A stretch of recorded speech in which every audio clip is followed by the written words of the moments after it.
Hi there, Loy Machedo speaking to you from loymachedo.com. And who's Loy Machedo? Today the date is, what's the date? 2nd of May 2016. Time right now is 5:08 in the evening. Just finished writing up the blog for the book review. I wrote the book review in my blog. So then I thought I'll just put up this video on the, what's that? Book review for What Would Google Do by Jeff Jarvis. What would Google do? So, the reason why I bought this book in the first place is because I saw Chris Anderson, the author of Longtail, which is here right at the top. He recommended this book and he said this is a good book. So I thought, okay, why not, if he said. And then Craig Mark of Craigslist has also recommended this book. So, wait 1 minute.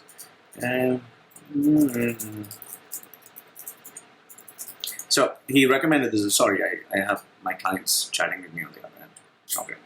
Okay. And so, obviously, if Chris Anderson and Craig Newmark have recommended this, obviously this book should be good. So, I decided, okay, fine, I'll buy this audio book and I'll have a look at it, what it is. I have the book somewhere. I don't know where I've kept it. Okay. Anyway, so who is Jeff Jarvis? Jeff Jarvis is a American journalist. Here he is. He is an American journalist, professor, public speaker, and former television critic. He advocates the open web and argues that there are many social and personal benefits to living a more public life on the internet. He literally feels that way. Once again, let me answer this. Okay. He has also authored 3 books. What Would Google Do? That is in 2009. Okay, this is the same book. Public Parts, How Sharing in the Digital Age Improves the Way We Work and Live in 2011. I have it somewhere here. I like the cover. And Gutenberg, the Greek Kindle Single, 2012. I don't have that one. Okay, so What Would Google Do is a book about seeing the world through the lens of Google, through the glasses of Google. It's not a book about Google, but rather the strategy of what Google uses that could be applied by day-to-day man. He captures, he attempts to capture the business world influenced by the information age, and also, kind of gives you examples, lots of examples as to how mankind has been affected or touched upon by Google. Okay, now the first part is, he has around, I think, 10 chapters.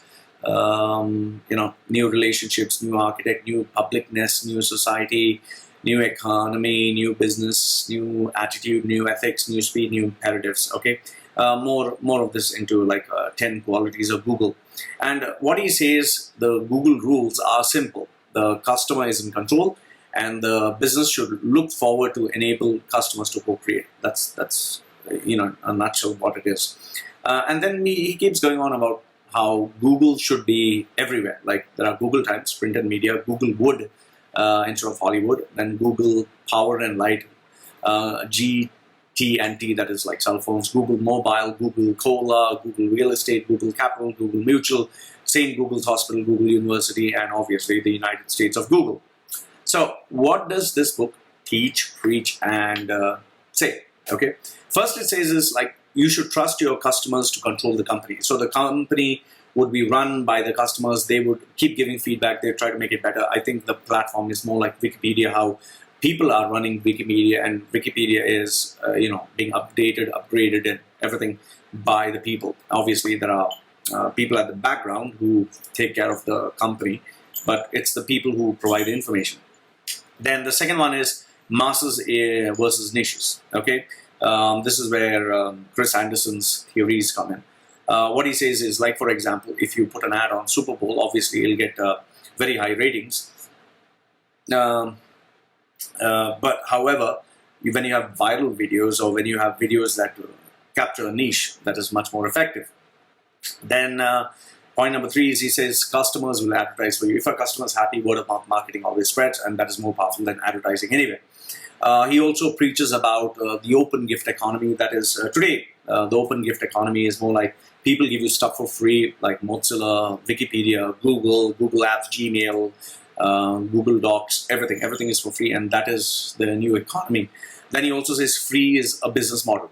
Okay, and finally, mistakes. You make them, you learn from them, you improve on them, like how Google always comes out with beta versions. Now, even though this book has lots of information here and there, the limitations are, the first one is open source wasn't started, or it didn't belong to Google. Open source has always been there. The only thing is Google is one of them who has been the most successful in terms of the open source or the gift economy, so to speak. Then total control to customers. Now that is not actually true, because that is not actually correct. Because if you actually look at it, if you take Henry Ford's example, if he were to ask people what would they want, they would say, obviously, faster horses. Nobody would say that they would want a Model T.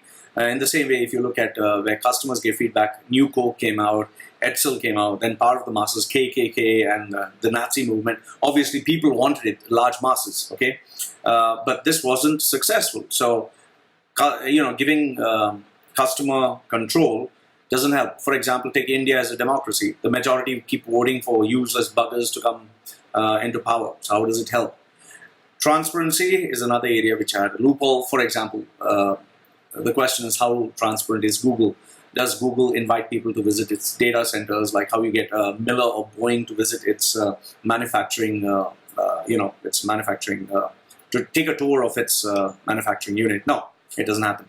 Then free as a business model for everyone. Agreed, Wikipedia gives you stuff for free.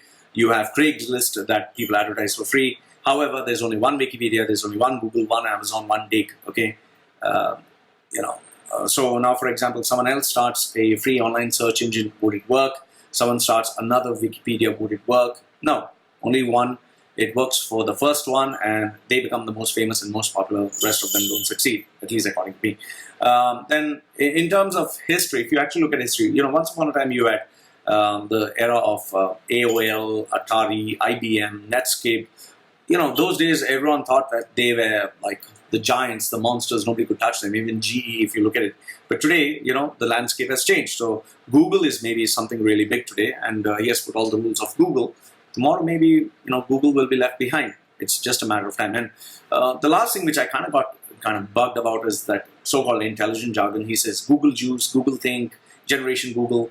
After a while, it kind of gets to you. I just felt a little bugged up about it. So, moment of truth. Jarvis, according to me, is an excellent storyteller. The manner in which he narrates the book, very interesting. He tries to make it as engaging as possible. However, the length of the whole book, around 200 pages, I think is a bit of a drag. The content sometimes is very repetitive. It kind of gets irritating, especially towards halfway through the book. Even though the content was illuminating, I didn't think it was groundbreaking. It's for anyone who just has a basic understanding of social media and the internet. I think what I loved most was the author asking people to come to his website, that is buzzmachine.com. And, if I were to conclude, I would just say, if Jeff really believed in the gift economy, why didn't he give this book for free? Okay, download it or put it up as an audiobook for free, or, put up some ads and you can download this. If Jeff really believed that customers could add value, why didn't he keep this book open and ask customers to put in their opinions? And finally, this book could have been titled, what would instead of Google do, what would Amazon do, what would Craigslist do? So it would more or less the same principles would apply. So overall rating, even though the book was interesting, I wouldn't say it's groundbreaking. So I kind of gave this book a 4 out of 10. So that is my overall opinion of Jeff Jarvis's book. So Loy from LoyMachedo.com giving you his review for this book. That is What Would Google Do. Let me know what you think if you read it. And that's goodbye for now.